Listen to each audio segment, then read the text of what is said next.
Welcome to the new segment of the grade 7th.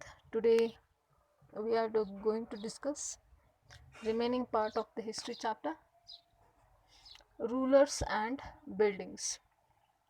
In that subtopic is gardens, tombs and forts. Gardens, tombs and forts were the flourished in a Mughals period in an Islamic ruler around 150 years.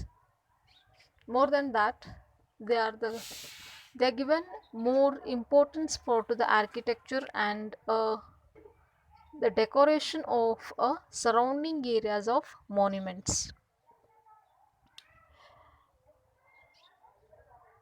The architecture became more complex in the Babur, Humayun, Akbar, Jahangir, and especially the king of the architecture, that is Shah Jahan. He is given the more preference for the architectural designs on the pillars, roofs, and as well as the wells. When we see his architectural, under his architectural buildings were constructed the very beautifully, especially the Taj Mahal. And literature, art, and architecture. The Babur described his interest, the planning, and the laying out formal gardens, which is in a specially in a square, in a they are the planned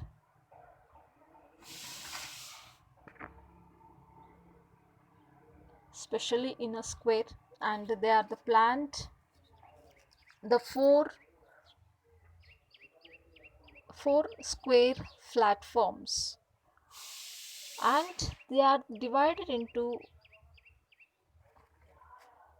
the artificial channels for to the supply water to one part to another part.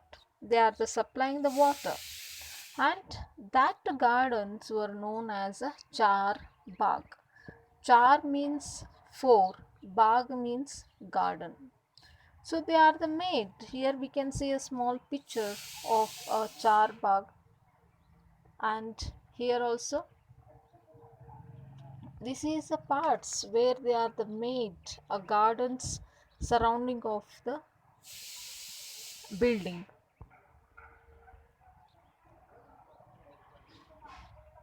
That the divisions in a squares, it was started from the Akbar's period, and it is continued to Jahangir, Shah Jahan, especially in Agra and Delhi. Shah Jahan constructed the more gardens in a heaven of India, that is a Kashmir.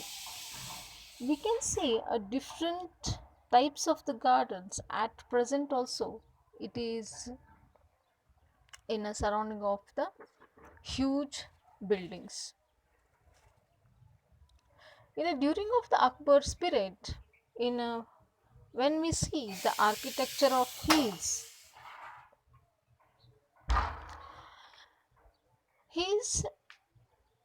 architecture turned into the tombs of his Central Asia and Taimbur, from the central towering dome and the all gateways. They are the made a very important part in Akbar's period.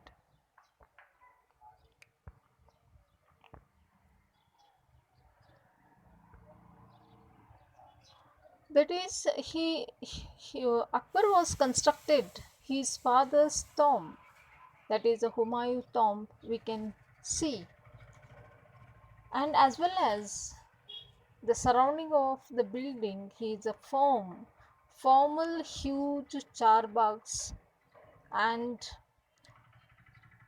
They are the made a traditional look that is known as eight paradised or Hasti Bihasti.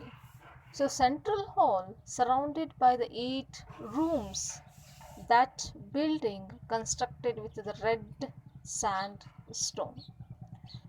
Edges they are the used white marble. And in a period of the Shah Jahan, he is made a different type of the elements in a Mughals architecture. So he is continued his ancestors, the what constructions they are the did, and the what type of the materials they are the used.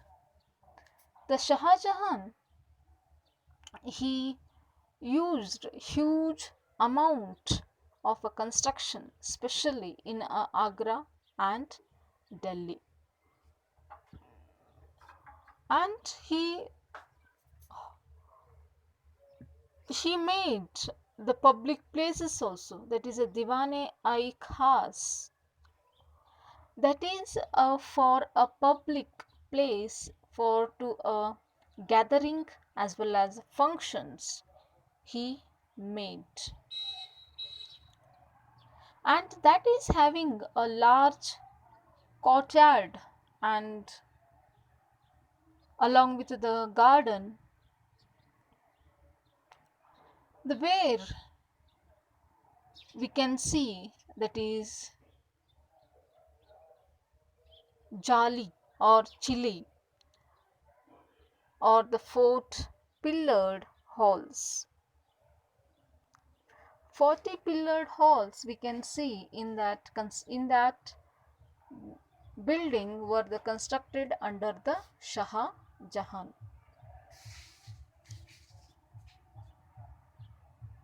The Shah Jahan, they given the more importance for the constructions of halls, the especially the mosque for the prayer. It was it was constructed by under him.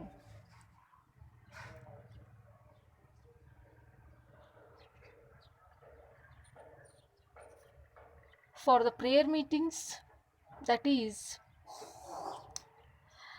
the called as a Qibla, and for prayer purpose gathering, and that is the idea of a res- representative of a god on the earth, and he was suggested for to the architectural features.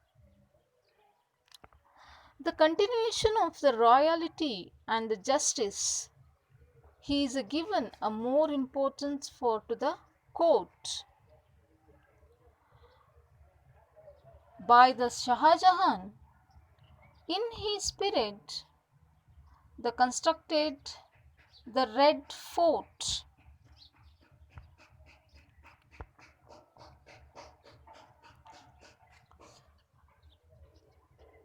We'll discuss about a Red Fort tomorrow, as well as a Taj Mahal. For the reference, you can refer NCRT 7th grade textbook. Thank you.